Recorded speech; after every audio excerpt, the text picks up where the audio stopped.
up, everybody? What up? What up? What up? What up? I believe we here. Then I think we finally got here. Yo, man, yo.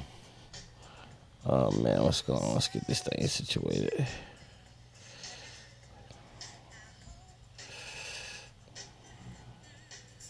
What's going on? Thank y'all come up here. We're gonna get this thing figured out, man. Give me a second. Discombobulated. A lot of stuff happening. A lot of stuff going on. We're gonna make that work for right now. We'll get it back. We'll come back to it. But thank y'all for coming up in here, coming up in the room already. Kira Madden, great evening to you. Leonard Murray, I need to talk to you, brother. I really need to talk to you about what we got coming up. Sarah Sanders Ham, good evening, good early evening. I mean to you.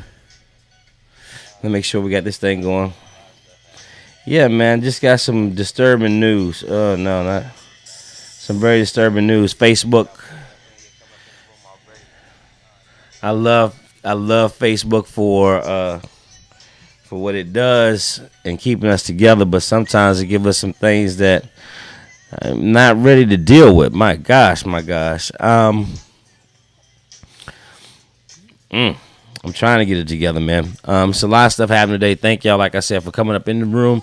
Let's go ahead and like and share this, man, because we definitely want to talk about it. Regina Johnson, how are you? Yeah, man, how else do you say this, man? A brother who,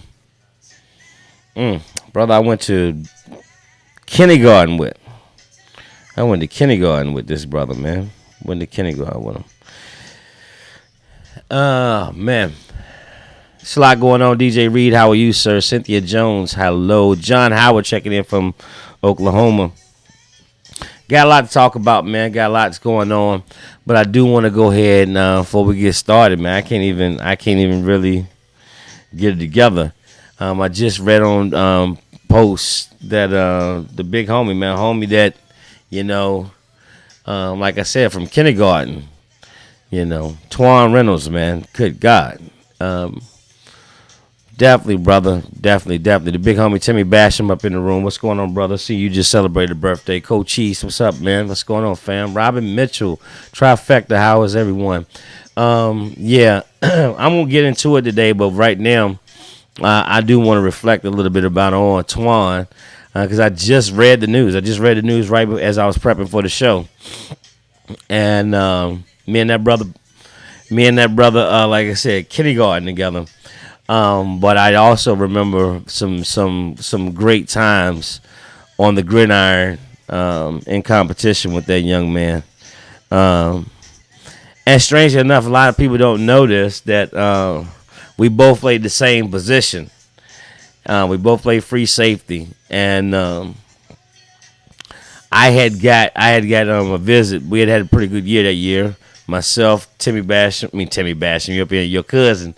Larry Basham and Stephen Penn had got a visit from the head coach of Marshall University, in which it said that he would like for all three of us to come up there and play.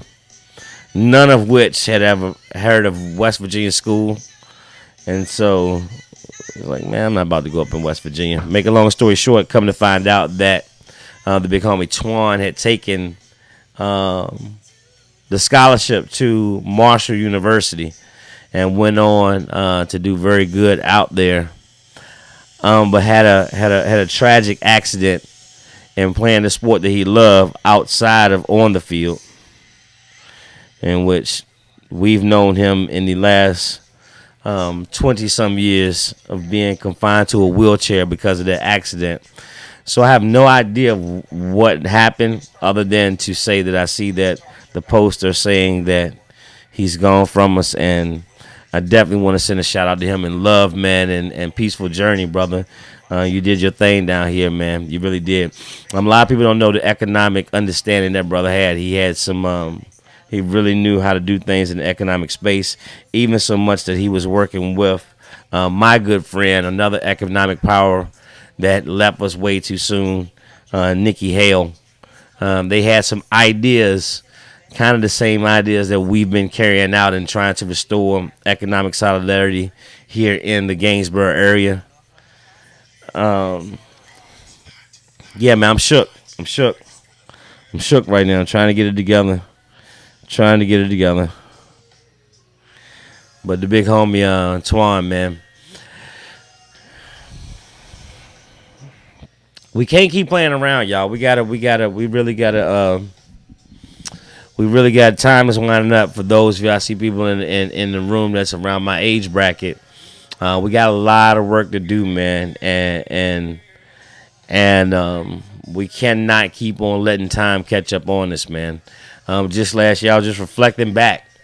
Maybe about a week or so ago, I was reflecting back on just how many friends, and very, very prominent people. I mean, people who've done some great stuff. We've had some stellar athletes in Roanoke, man. Some very, very good athletes, and I'm thinking about just who we lost last year in Big Wayne and Marvin Merchant. And saw Troy the other day, man. Troy looked good. Good shot. I mean, that was a good thing for me.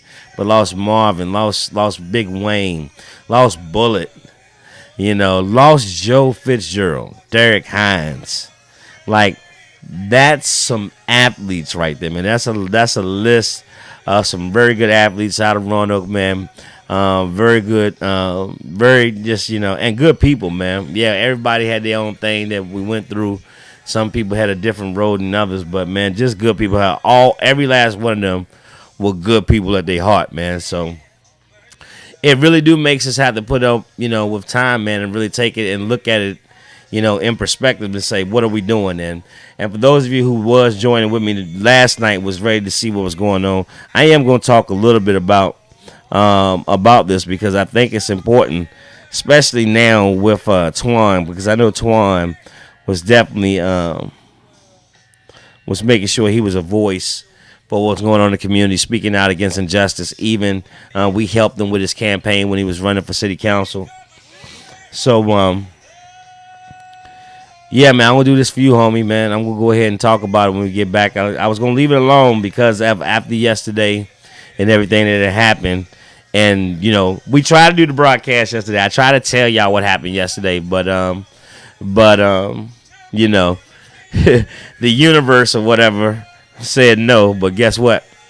I got Focus Radio slow music back playing, and I got some juice on the control device. So we're gonna talk about it. And plus, I want to smile when I think about the homie Twan, man, because that's the one thing he did have.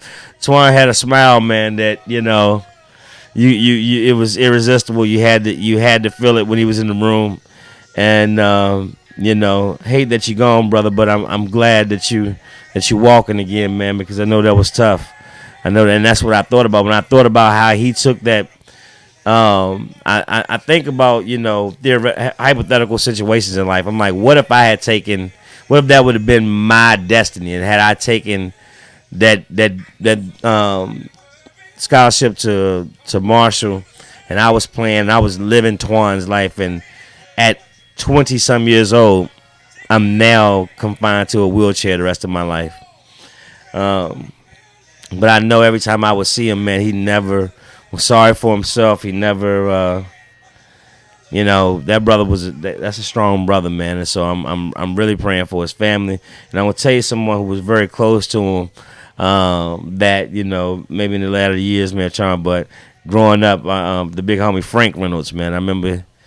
Frank was very close and things like that. So, man, we're going to take a quick break, man. But I'm going to give y'all a few seconds of silence before we go to any commercials, because I want us to think about the big homie Twan Reynolds, man. It's 45 Degree Angle right here on Focus Radio.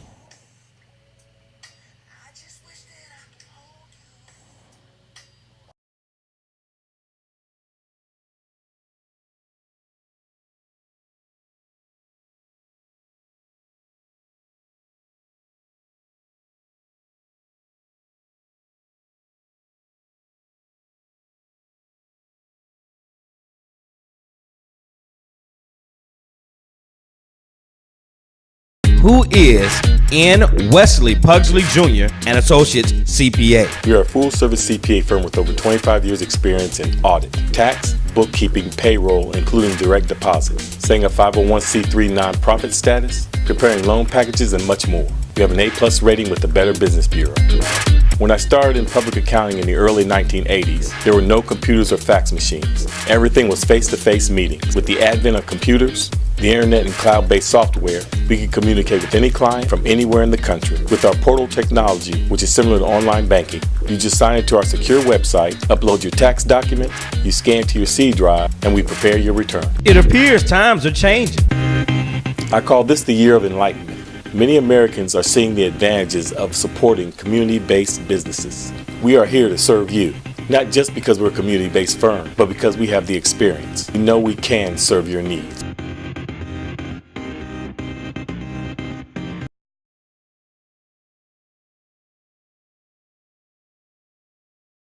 How do I get to the hospital now? Ever had to ask that question? Latin Yellow Cab, may I help you? Central Virginia Yellow Cab is here to get you where you need to go. With professional and polite staff, Where to, Miss Brown? 211 North Street. you feel like you're with family. Call Central Virginia Yellow Cab at 434-846-8888. Central Virginia Yellow Cab, we get you there. Healthy food for healthier communities. In partnership with Focus Radio and Apple Ridge Farm, the Well Market is a youth-run farm stand providing healthy, local, organic produce to people living in the Northwest Gainesboro neighborhood. Fruits and vegetables such as greens, potatoes, tomatoes, peppers, and squash are harvested from the George Washington Carver Community Garden in Northwest Roanoke and local farms in Floyd County including Patchwork, Green Island, and Apple Ridge Farm. Money raised from produce sales goes directly back into the program and continues to fund youth involvement and entrepreneurial skill development. Please visit the Well Market every Saturday from 9 a.m. until 1 p.m. and help support healthy food for healthier communities. The Well, working, eating, living, and learning together.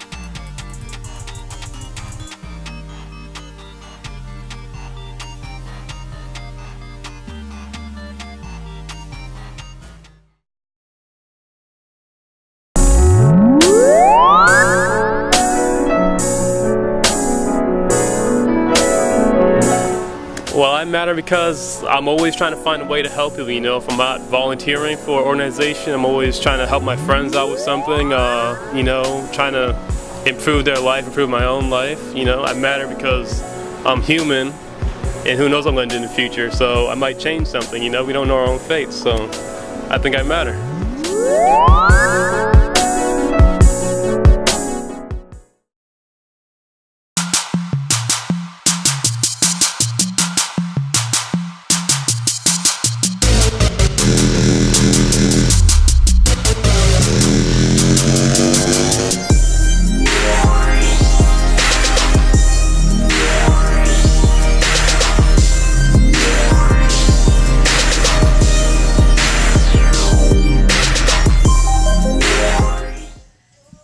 Yeah, man, we back going at it, man. I'm gonna try to get this thing back up here. Spoke you up, Frank, man, and Brian, all of us, man, all of us from the block, man. That's one thing I will say. I love everybody being able to come into the room, even if you're not here in Roanoke. Being able to talk to everybody, you know, in this space, it really is encouraging, man, because it really does help us be able to expand this envelope, push this thing to the next level. I will tell you that our efforts to restore Gainesboro, a lot of it had a lot of implication in between those two, like I said, between Nikki and Antoine. And it just would be interesting, man. I got to tell y'all about it. Like I said, for those of you who don't know the concept of this show, there is a reason why we do the 45-degree angle. The 45-degree angle was to now come into the nighttime, man, talk about it real. I'm no longer striving to be a role model. I think that T.I. really gave me a little coverage to be able to not have that esteem no more. He gave me a new term. I want to be a real model. I want to be a real model to young people. And in a sense that I understand that there is order to life and everybody has to do their thing, play their part. So I'm not speaking against anyone who has to do their life any way different than mine. My life is the way it is because I've made it be that way. I've chosen to be this way. And the choices that I'm making are so that the outcomes that I'm desiring are happening. I'm no longer blaming anyone. However, yesterday, these are the reasons why we had the 45-degree angle. Is to whereas, I love to have joke. I love to joke, and I'm going to joke at times. I might even joke with this situation because, as you see right now, I am here. I am still here, so nothing happened in the sense that that it was heinous or it was just too able to deal with. But I am somewhat perplexed. I was racially profiled yesterday. And we're gonna get more into that. But let's make sure I finish that thought about why we do this. The 45-degree angle lets us dive into issues that sometimes people won't deal with on regular networks, may not deal with, may not get involved with. But here we can actually come into a forum and talk about them. I do have your responses of some of the ones that people have who've been on the page and stuff and responded to it. I really do thank for the sympathy of everyone who said, asked me and checked if I was okay. Yes, I'm okay physically, but mentally I'm a little.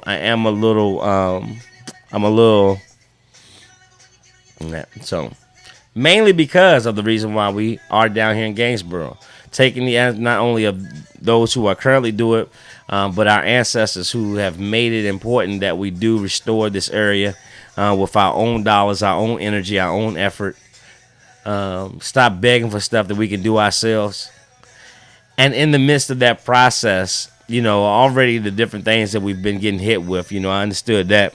But then to run into yesterday in the area where I have called home office for 6 years.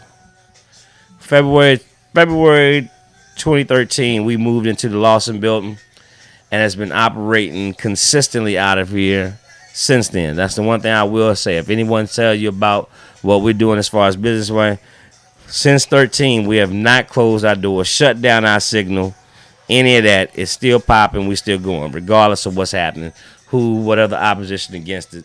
We still doing our fizzle.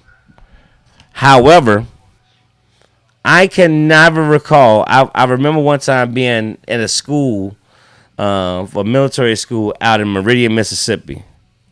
And I remembered being able to visualize and see actual racism in action.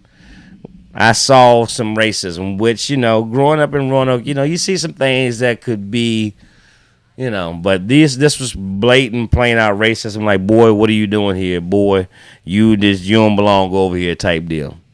Deal with that. And it didn't strike me or make me angry because, again, I've had a pretty good experience with all cultures that I encounter. So I didn't blame that group of folks. I didn't now match that as my experience with white folks. That didn't become that. However, yesterday, man, there was a scenario, and I hope you can follow me because it has so many dynamics to it that I'm going to try to explain to you today and why it bothered me and troubled me so much. So for those of you who are familiar with our office down here in Gainesboro, you would know that that there is some other buildings around us. There's the Clater Clinic, which has been abandoned, but it's not been inoperable for at least 20 years.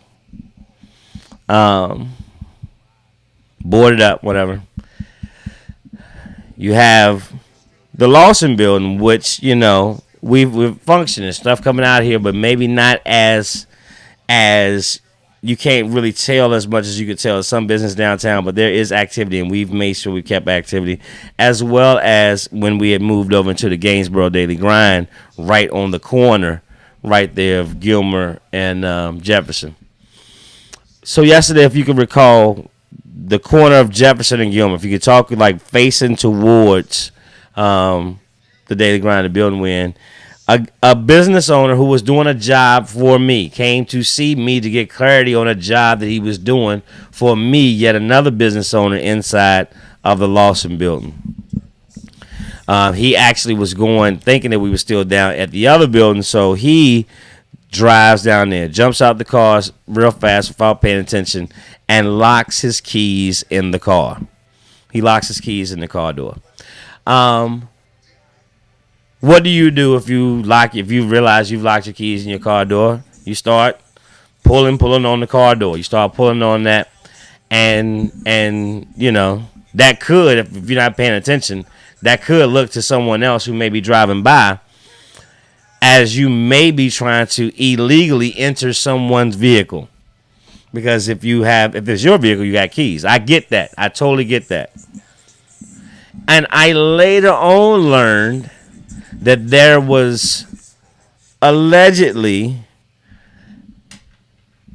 a couple break-ins in said area in which one had identified the possible culprit of this, and later realized that obviously he,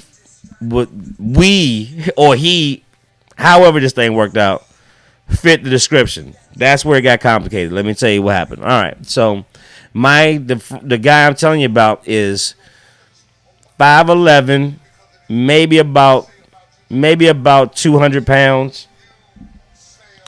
Low haircut.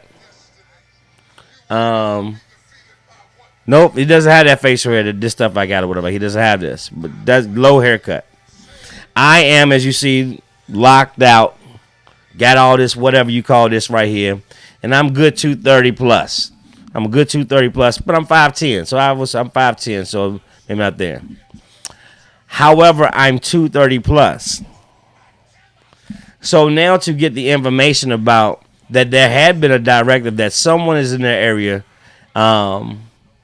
breaking into vehicles and that policemen in the area may be on alert, I get it.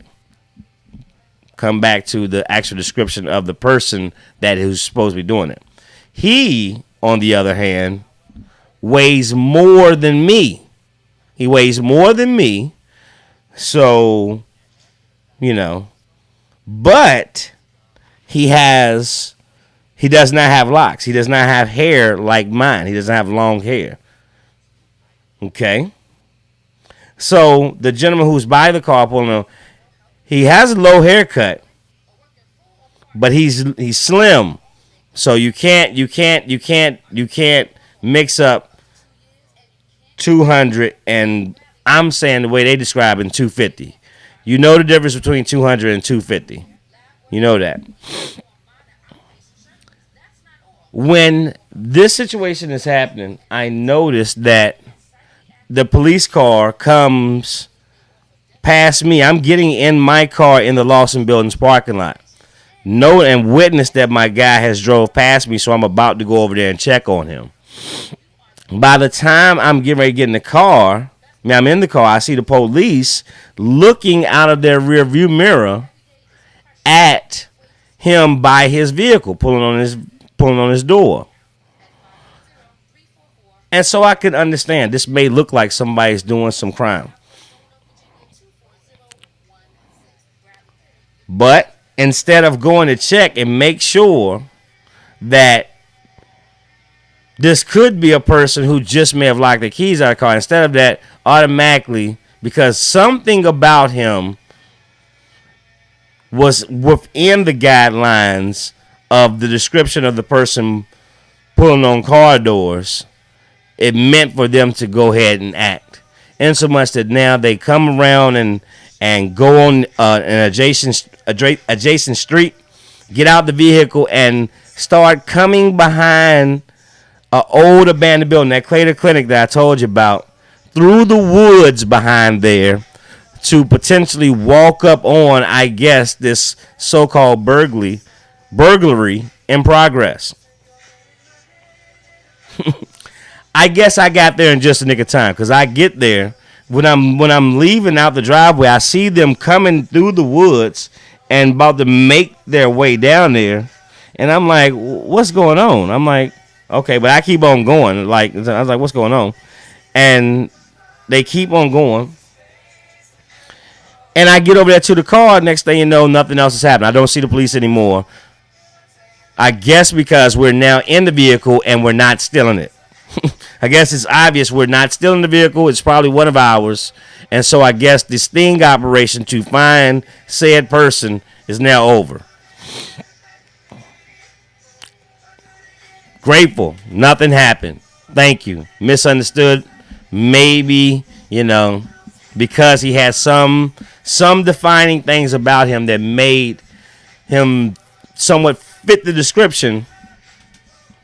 That's why they acted. And that's why they started to come in the procedure I guess they was pulling off to do to try to catch it. Here's where it got tricky for me, though. They drove by afterwards. They drove by.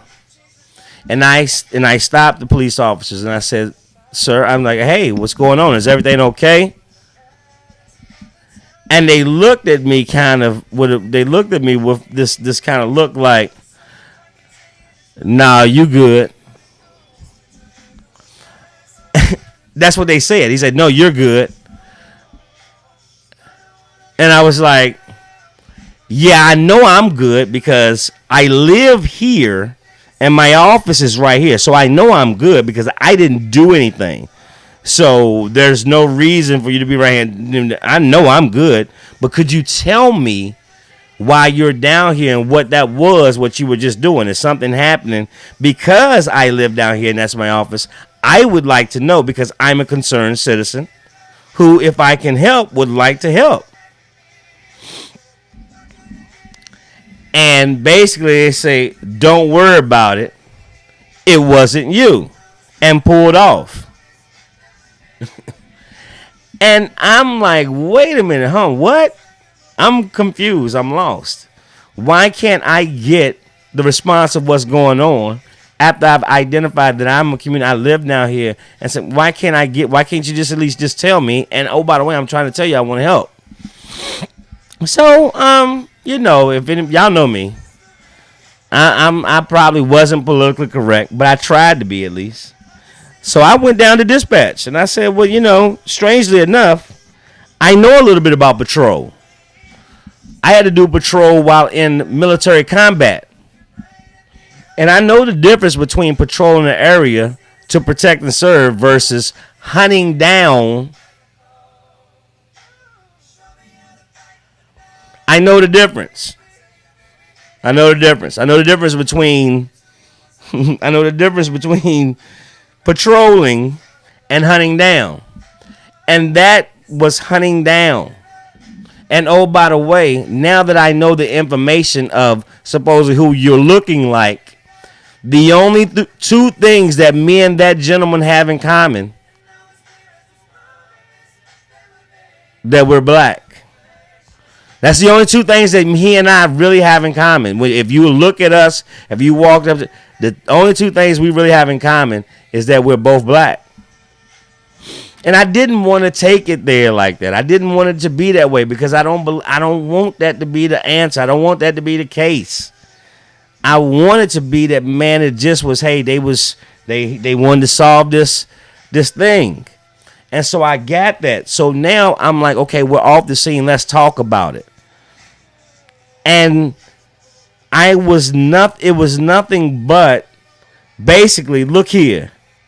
We told you was okay. And basically you should be happy that we were doing our job. And so I said, well, what was your job? I'm like, well, what is your job? I said, no, that's what they asked me. Say, you don't even know what our job is. I said, I do know what your job is. Your job is to protect and serve. And so me as a concerned citizen is asking, what happened? What's going on? Well, there's somebody over there who was breaking in. Okay, now we're getting somewhere. Thank you. I'm kind of curious, how was someone breaking in that needed that when I am over here for 5 years and I even police this area? I make sure none of that's going on. And I haven't seen any of that happen right there. So I don't know why you're saying or thought that needed to be the case. And then after I identified who I was, why you couldn't tell me what was going on as a concerned citizen. So before y'all get too confused with this, let me tell you why this really bothered me. Why this really bothered me was because maybe 2 months ago, maybe 2 months ago, my mother, who has lived at 3005 Ferncliff the whole entire 45 years of my life, I would say I think they moved in 70. I think they bought that house in 1970.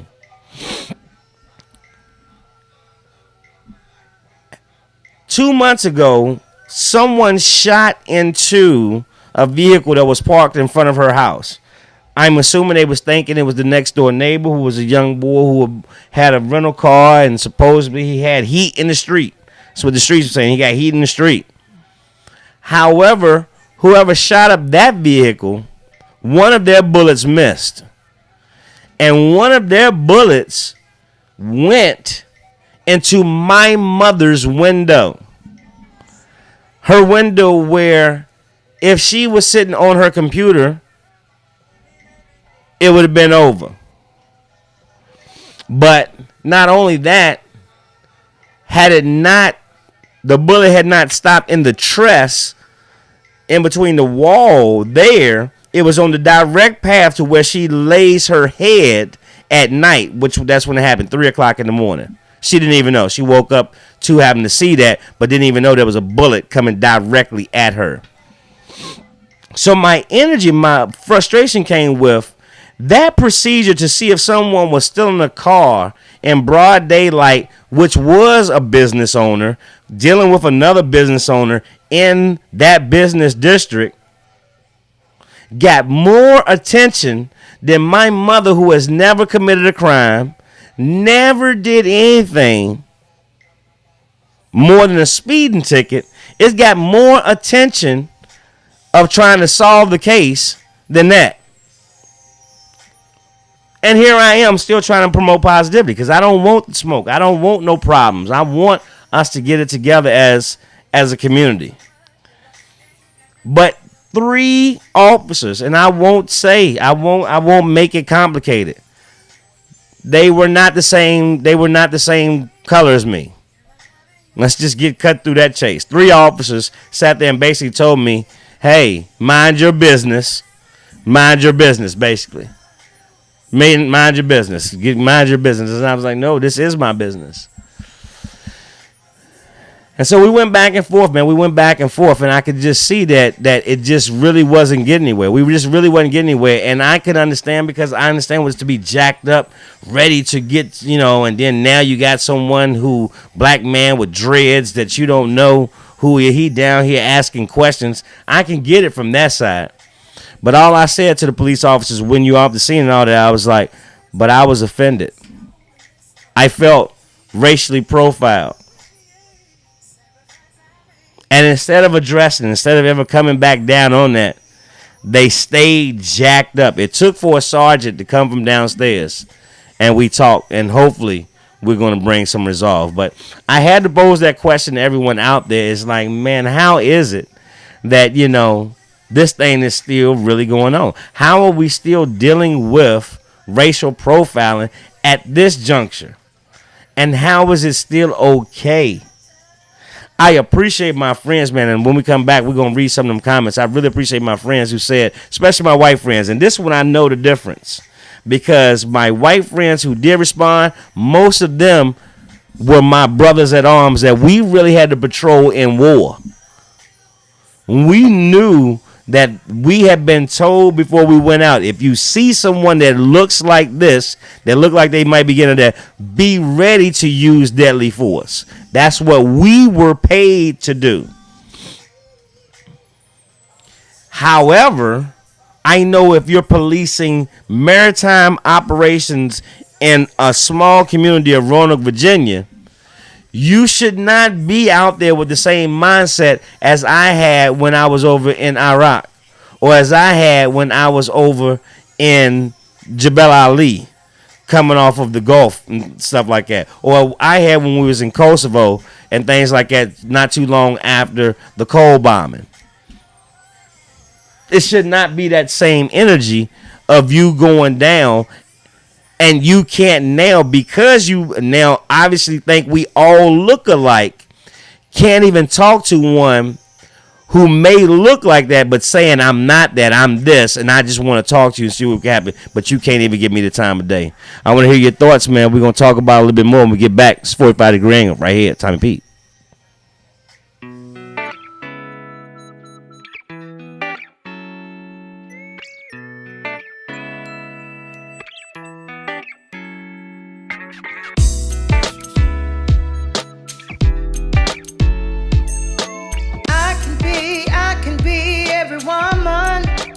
It's all in me. Yeah. I can be every woman with Brie and B, fashions and accessories.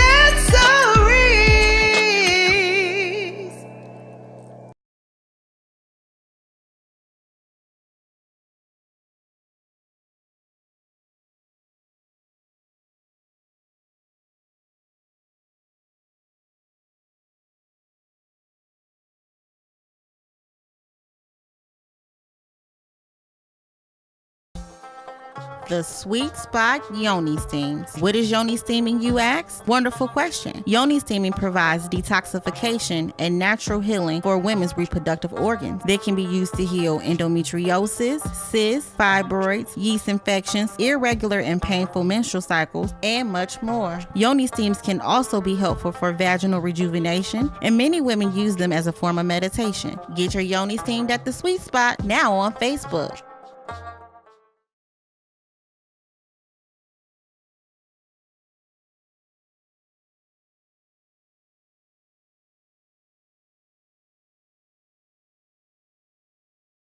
Crying Out, Separation Anxiety and a Soldier's Child by Chardonnay. Aid your child in coping with separation anxiety with the help of one mother's personal experience with her own child crying out as he dealt with separation anxiety. The author Chardonnay has been immersed in the military her whole tired out life. After growing up in their small town, she left to join the army. It became her passport to the whole world. She spent 6.5 years in the military, and after her commitment, she's proud to call Virginia home. She's also a wife and the mother of the one who motivated this book. Get your copy today by going to www.cryingout1.com.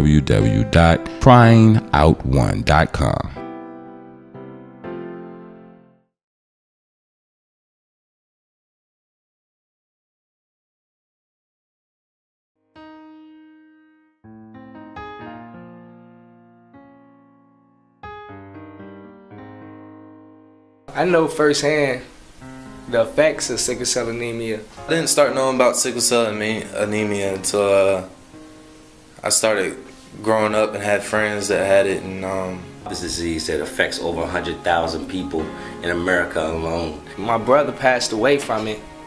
My oldest brother, at the age of 16 years old. You don't really know when it's gonna hit. Because it's not just for me, it's for everybody with sickle cell. Your loved ones, my loved ones, people we don't even know. They suffer from this disease, man, and we can do something to save their life. We can make it better.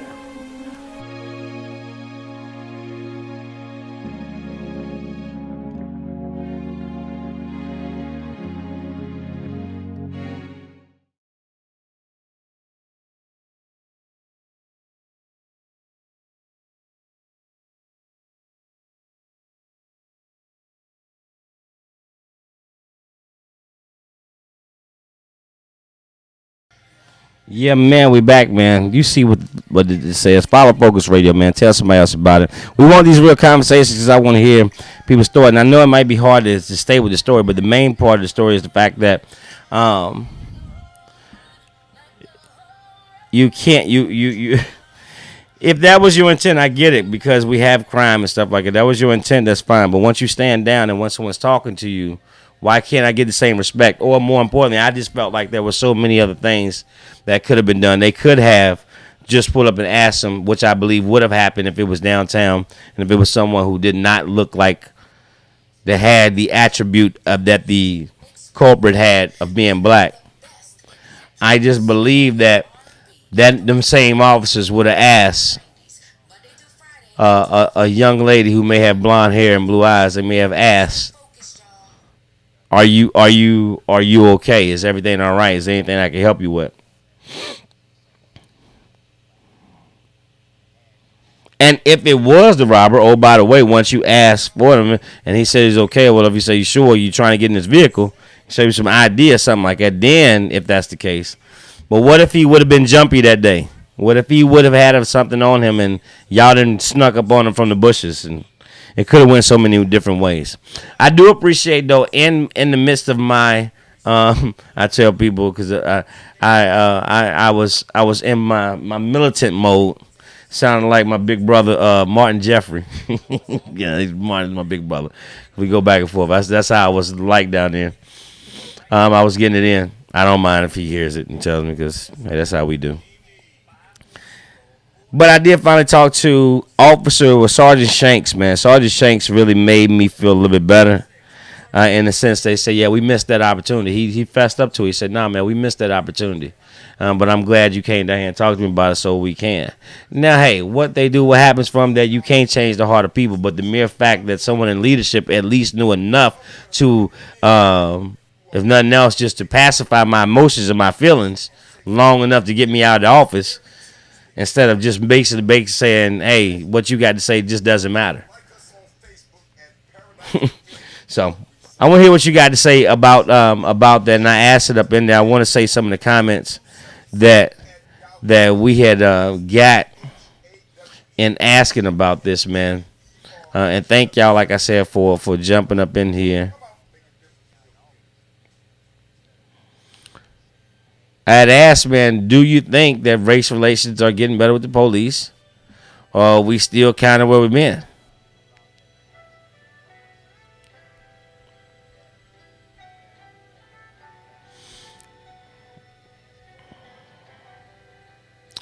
I asked Facebook yesterday, I said, I had another person, I gave pretty much the description of what it is.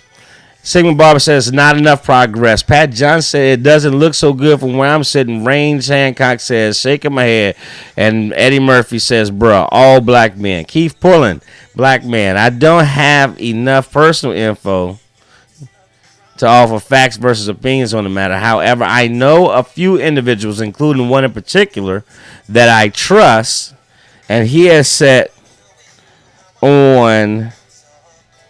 Yeah, I can't read. He has sat committee board meetings with the RPD, and from his comments to me, the focus agenda of the police is not police the city in a manner that includes, supports, educates minorities, specifically black minorities. That's why last night it was funny because it cut off right as that came on because, right after that happened, that was exactly what I saw. To be, it didn't include me. It don't include you. You don't get a part of the process. Von Poppy says, we was just speaking on this subject this morning. Prince I got said exactly, ain't no race relations in Northwest. 95% black folks, the white people that's been over here, and the 3 Mexicans. I don't like it. I don't like it. But these are people who are angry, man. These are people who are angry for feeling the same thing. But I did appreciate my brother Aaron Garland, who came up in the room and says, if a great radio program is a crime, then I say you are guilty. Seriously, I'm sorry you had a bad experience. I have actually been profiled before. This is where it got interesting to me because I thought about it. I'm saying, here's Aaron Garland, a professional downtown. His father, former city council person, and he says apparently some white guy in a white pickup truck shot an officer. They let me go after looking at the license of all 3 people in the car. Although I can't comment on the state of race relations with Roanoke PD, I was just over in Fairfax touring an after-school program, and there were 2 Roanoke PD officers decorating cookies with kids. The situation looked like a move in the right direction. Like I said, the talk with the actual sergeant made me feel a little bit better. A little bit better, but not really to a point where I was really satisfied with the outcome in the comments. But Aaron, I really appreciate that because it lets me think that right now I am gonna say black profile. We're up there being profiled. But something to say that, hey man, police officers around you are just jacked up, ready instead of asking questions, and that's not good. We're not at war. We're not at war here, man. You can't come in here jacked up, ready to just jump on people and instill fear in without at least trying to rectify that, man. Maybe it's just me. Maybe I'm going too much. Maybe I'm over the top with it. But y'all tell me, talk back to me. What 2 factors made you fit the description? This is from Basil Bratton. That is too vague unless the description is accurate. Stereotyping is rampant, and it is sad that the police... and it's sad that... where he says rampant and sad police use it to question and stop people, and that's the thing. That was exactly it. It was like the only factor was we were black. That's the only thing that me and him, who now you thought could have been the other guy, that's the only thing all 3 of us had in common. We were all black. That's all. Everything else, none of the other things about us lined up. As I told you, the first one was skinny. I'm bigger, and the other guy's supposed to be even bigger than me and didn't have locks. And the guy that you I did feel good, though, because in my post, I have seen some community advocates actually reach out to me and say, hey, man, let's do something about this. But strangely enough, we've already been doing something about it. That's why I'm not going to talk too deep in it, because we have some things in line that we want to put in place. But I just really need to have people talk back, man. And I was so grateful to see some of my, like I said, my good friends, my white friends. Randy Gore mainly says, I'm sorry, there are still people out here like that. And I'm sorry everyone judges the majority by a few bad seeds. And that goes both sides. That goes, but that goes both sides, I would say. But I hate, you should rest a little easy knowing that a large majority of us don't see color and don't judge. You're my bro no matter what. If you need me to come down and stand by you, I will. That's my brother who we were in theater 2 different times. Right there, right after the Gulf War in Desert Shield. We was there. We was both controllers in a space where we were talking to aircraft that were actually dropping bombs to rid some of that stuff, to rid war. To come home and have to deal with that stuff. Come on, man. Come on. But thank you, brother, for being there. Della Watkins, former director of the Taubman. I profile you as a smart, caring, cool friend. Hate that this happened to you. Bless you. Thank you. Another good friend of mine, Melissa Short Morton, who cheered on the team. Cheered on Wilson Road and went to Fleming with me. Oh, by the way, that is in an interracial marriage that has an interracial child. Says, so sorry to hear this, Tommy. I know sympathy is not what you asked for, but it's heartfelt for sure. I hate discussing the topic because in my humble opinion, it always leads back to a sad conclusion. I am so worried for my preteen son because she has a black son.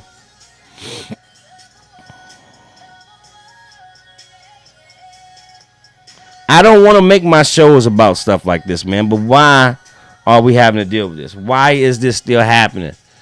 Why is this still a thing? Y'all, help me. Why is this thing still a thing? I need help with that, man. I need to hear back from you. We're going to take a quick break and be right back. It's your boy Tom P on the 45-degree angle.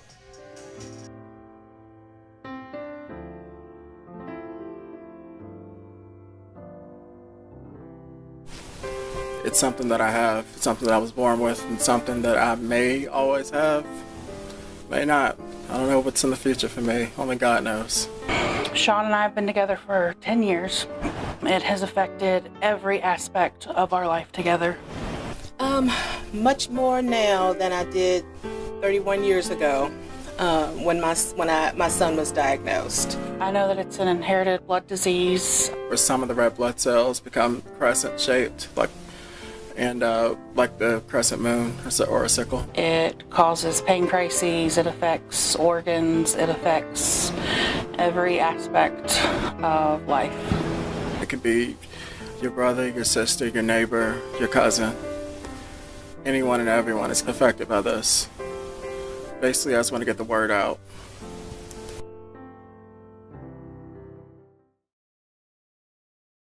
The Bradley Free Clinic provides free, compassionate, and high-quality medical, dental, pharmaceutical, and preventative health care services for Roanoke Valley residents who lack the resources necessary to maintain their health and productivity using volunteer healthcare professionals. Check them out on their website at bradleyfreeclinic.com.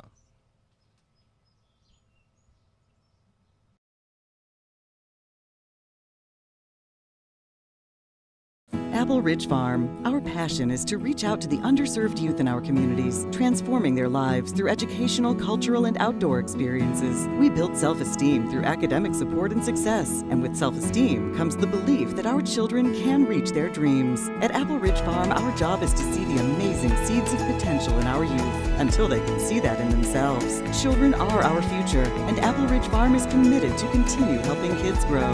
For more information, visit appleridge.org today.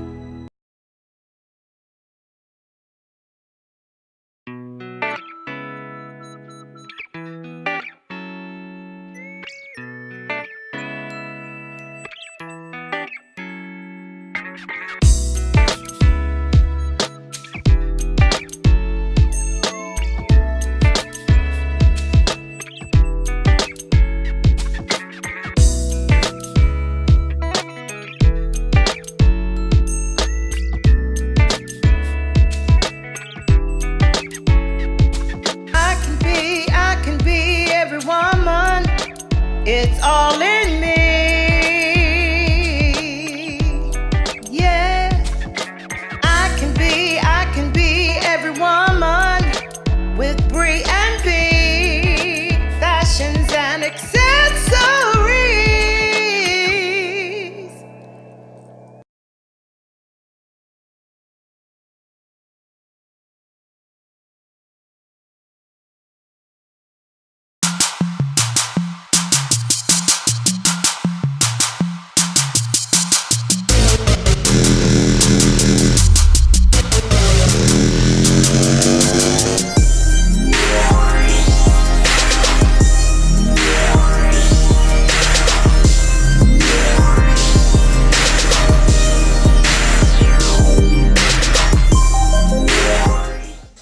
Yeah, man, we back. Well, we winding this thing up. We're getting around the corner, so I'm glad, man, to see all those who've come in the room, man. I definitely want to send a shout out. Like I said, want to keep on sending love and because, man, like I said, it started off the program, and I knew this guy was a fighter. He hated injustice, man. So definitely want to send and say that this show, man, we really dedicating to the big homie, man, Twan Reynolds, man. Can't believe you're gone, brother. But man, and the one thing that I know he was an advocate for us doing in order to at least even it out is get our economics better. I see the big homies up in the room. Big shouts out to Anthony Smith leading the charge with that around here, doing his thing with his business. And so many other businesses, the big homie Tony Quarles, what's going on. Me and Tony we was all Tony, Twan, we was all in the same class together, man. Miss Hayslip and Miss Landis's class. So yeah, man, love that brother. But getting economic sustainability, man, and being able to now have buying power to now shut that ish down. Because that's the only way we're gonna do it. Being friendly and trying to talk it out. I don't think that's going to have the same effect of now being able to know that our buying power and having these now being able to turn the Lawson building to $1 million operating business entity to start. That's where we started. We ain't staying there. 10 businesses, $100,000. That's where we're looking to be at the end of this year. We feel like we know we got 3 of them already. We got about 5 or 4 of them that look strong. So we get 10 businesses at the end of the year, $100,000. We got $1 million coming out of the Lawson building. And that idea will allow for police officers to maybe have a little bit more understanding of who's down here, because the people who's doing business down here look different than some of the other ones who may be doing business. So I get it that there's things going on, but we need to work together, and we got to have police relations at a better place. We have to have police relations at a way better place. How do we get that? T-Boy, man, I want to tell y'all more about it because I'm going to tell you something, man. I'm more excited about anything this morning. You know, after dealing with that, you know, God always sends you something, I think, to kind of ease your pain a little bit, because we got the signed contract back for one of the premier go-go bands that I've always loved, man, that will be coming to the city. One of the ones that I did send an Ask Facebook out there to. I asked y'all, who would y'all like to see here? And one of those bands that you all name will be here in Roanoke August 3rd, man. But that whole idea is to bring us together, man. Bring us together. I'm even asking for the police to come out there and be present for that, man, because the only way we're going to learn is by coming together.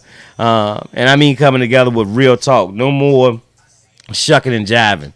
That shucking and jiving stuff is over, man. Doing enough stuff to just pacify is over. So it's not that we're becoming militant. It's not that we're becoming any other type of way other than to say that, yeah, I sang that song, I'm Proud to Be an American, because I served when I was in the military. Yeah. But today, man, behind something like that, I'm not all that proud to say that this is still going on. It didn't happen to me before. But now to have to really take that in. All while, by the way, right in front of my business, that another business owner out of the building was the one who had to call and say, hey, they out there looking at y'all.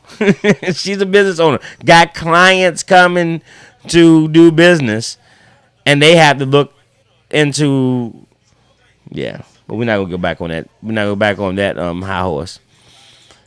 But we do need your help, man. We need your help to get involved with this thing that we're doing, man. We are community builders of opportunity, man. We've never said, come work for us, because that to me sounds like the craziest thing. I'm never going to tell our community to go in esteem to work for somebody.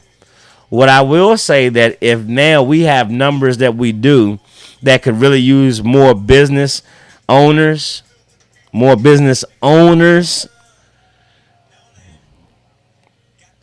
we'll help you. We'll help you get your business going. But you're going to have to be ready to put your own money up and put your own energy and time into it, because nobody's giving up. The only thing they've given us are those liberties to be able to live underneath, be able to be in an area that they can come hunt. And basically, because we have no buying power, because we're not in the space that we need to be in, basically dismiss any rhetoric or anything you say contrary to what the narrative that's being said. So help me, man. And the beauty of it is, I know that it's not a white and black thing. It's some people who are in position of authority that shouldn't be, because they have no idea what they're doing. They now believe, they really felt they did their job yesterday. They were very, very happy in the fact of telling me, oh, we did our job, because we were sent out to go get a black guy that's been breaking in cars. And oh, by the way, we thought it was y'all. Not even sorry. We thought it was y'all, but okay, it wasn't y'all. It wasn't y'all this time.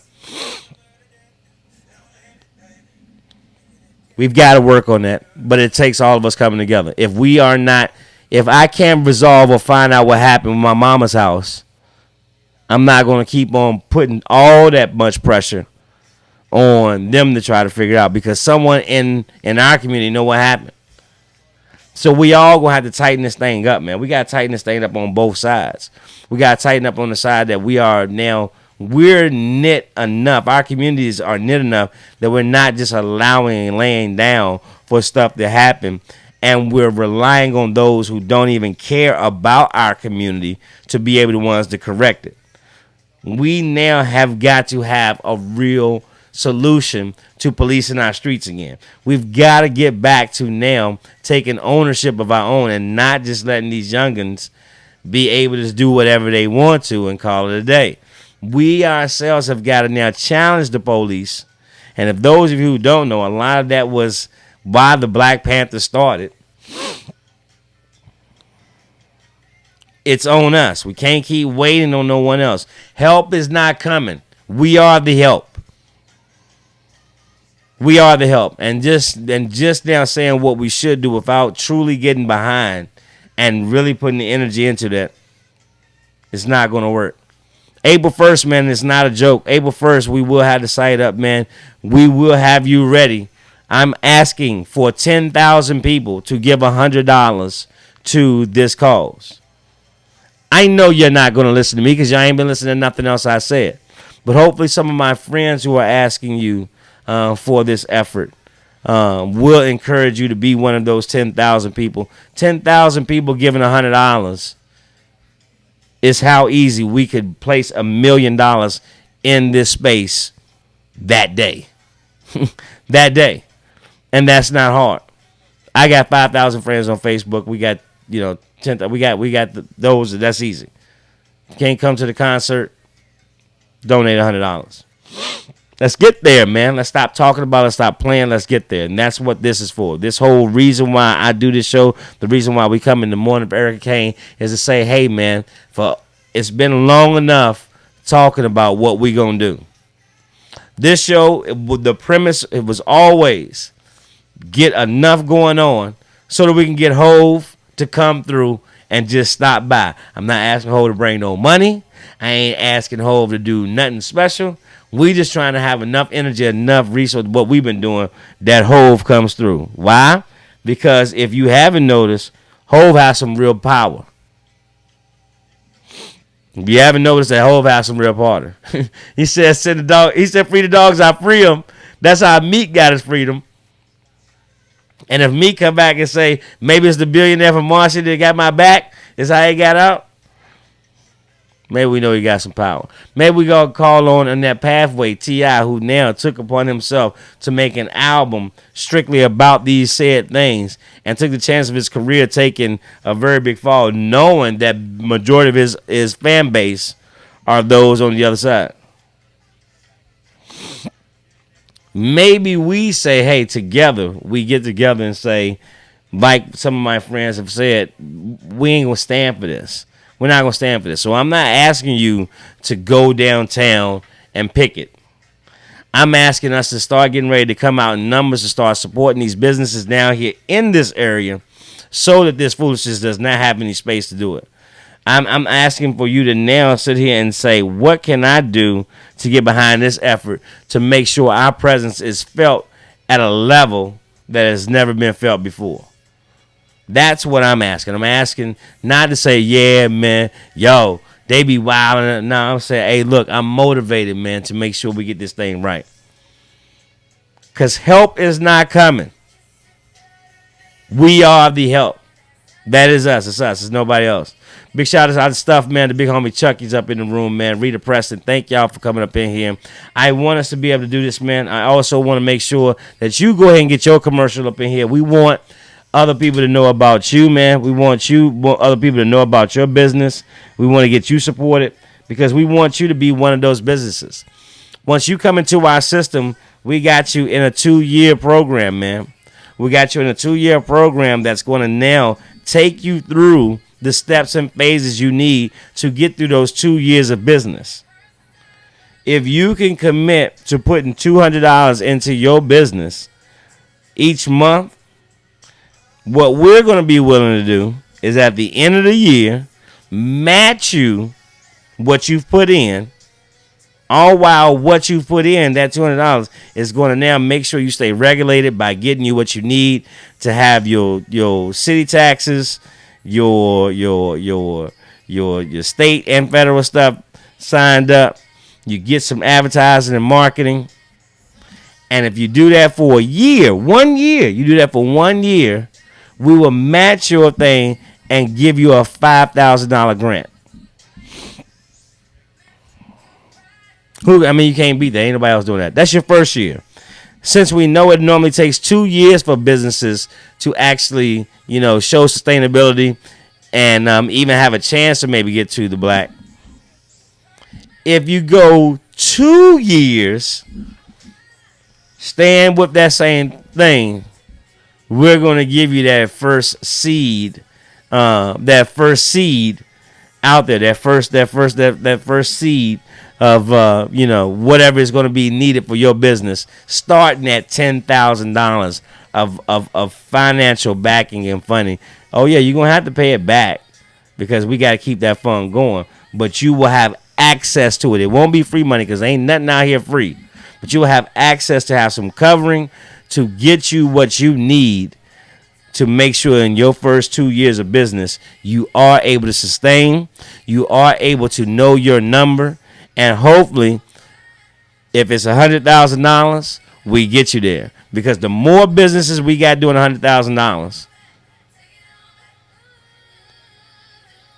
the more people we're bringing up from poverty into a space where we have a say, that will be respected, and that we now can actually lay our heads down at night and kiss our babies and be happy about it. Man, it is our time. I hate that, man, we lost a soldier today. I hate that. I can't even get that's why I've been trying to stay with this, but brother, I'm heavy missing Twan, man. But this is what we're doing. We're keeping our community informed what's going on, let you know what's happening. But also want to talk about real situations, because to keep on now playing with it on Facebook and talk about what could happen, that's cute. But it's a team over here that's for 6 years been putting their money where their mouth is, putting it right back in the community that we serve, showing forth opportunity for others who may want to do it. But ain't nobody gave us nothing. So please don't come in here looking and saying what we should give you. That's not right. But if you're ready to do it, if you're ready to roll with it, we can get you done. This is what's making me feel good, man. I gotta feel like the energy is happening.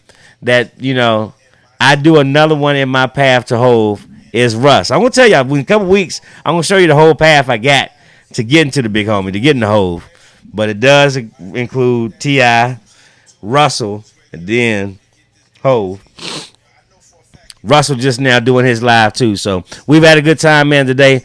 And I appreciate y'all staying in this. I wanted more dialogue to see where you're at. Have you dealt with racial profiling here in Roanoke? And if you have, how did you handle it? And what can we do to make sure that we're getting it rectified? I thank y'all for always supporting us, man. And realize we got way more coming, because it's not for me. This is one thing I think none of y'all realize. I don't even take a salary. I don't take a salary from this business. I put it all back into the business so I can give other people salary. I'm good. I'm a disabled veteran. So I'm good. But I try to take care of people, and we want to take care of more people, so y'all help us take care of more. That's what my prayer was. When I asked God, I said, give me more so I can give more. So let us give as April and start approaching June 1st, July 6th, August 3rd. This summer, we're going to now turn what we've used as entertainment and enjoyment in our community to be the very thing that provides the water and seed for businesses, families, community to grow, sustain like our ancestors did 100 years ago. We can do it, man. If they did it before, we can do it again. We got the information, we have the technology, and you got somebody who's pretty committed on getting it done. I've been your quarterback. Let me try to keep quarterbacking it in, man. I think we got some real good, strong plays on the table. And if you all just assist, help out, we gonna win, man. Check us out, man. Make sure you liking us on Twitter, man. The Focus Radio, see what's going on there. As well as if you don't get a chance to watch this whole thing when I do it live, you can always go to our NFE TV channel on YouTube, NFE TV VA, and see all of our shows. You see the different shows, different segments of the 45-degree angle, as well as see the Daily Grind show, last season of Just Stevie, last season of Woo Wee. So much content, man. So much of what's happening out here in the Roanoke area from us, from our perspective, from our money, from New Focus. Thank y'all, man, for riding here with us. We just getting started. We got plenty more time. As long as I got breath, we're going to be here, and I've got it set up that we're ready to go after it. Make sure y'all check it out, my granddaughter's dance team. Started by my daughter, man. The Destructive Divas of Dance Elite team will be out this Saturday doing donations, but to see them young ladies provide something for young ladies in that Northwest community, brave and a passion, and they look good. So your support for that would be great. But more importantly, just love on someone. I had to love on those people yesterday, not to really just start hating the fact that I can't believe that you all had ruined my innocence of believing and having hope that we had got past this thing. But I understand that sometimes things happen, so I'm going to love you regardless. But I'm at a stage now that it's no more shucking and jiving. It's no more thinking you could just get away with stuff and goes at least something said about it. So we're going to work on this thing together. Please, this was an effort for us to come together to get this thing fixed. We can get it done by getting our money right, man. T-Boy is that thing. Check it out. TakeBackOurYard.org. The website is still being worked on, but you can start going to the Facebook page, the Take Back Our Yard Foundation page on Facebook, and from there you can already you can donate. You can start your just donations and everything like that. Get that going. I'm gonna get it right there. As soon as you go to the page, you can actually get over there and check out the page, man. It's gonna be exciting. You can hit the donate button there and then go to that, man, and get this thing going, man. 10,000 people, $100, $1 million. We can get it done and get these businesses supported officially. West Bucks and Associate will be auditing and maintaining, as well as the Bank of Botetourt will be the one who's actually holding the trust. So don't think y'all sending it to me. You're sending it over there to those means. We'll go to the page, check it out, like and share with somebody. But, man, y'all going to be excited about to know who's coming. As we get closer to the date, I'll tell you. But, man, I am about to get up out of here. And thank y'all for riding with me. You know I always love to leave you by saying that thing inside of you, it's not a dream, it's your purpose. So set your sights on your targets and hit them, because the only one who can stop you is you. Once you truly start to believe in that thing and walk in your active faith, God will allow it to manifest. And I promise you, it's not something I heard. It's something we're living every day, and so grateful for it. Being able to broadcast live from the great city, Roanoke, Virginia, man, the Star City, out to the world. It's your boy, Tommy P, man. This is the 45-degree angle. Like I said, we got way more things coming. We're going to have some skits and some other stuff getting you ready for the nightlife. But I had to talk about this scenario, man, and looking for more conversation, more dialogue in order to get this thing corrected and fixed. But in the meantime, man, love y'all. And I'll see you tomorrow, all right? Keep it locked. Peace.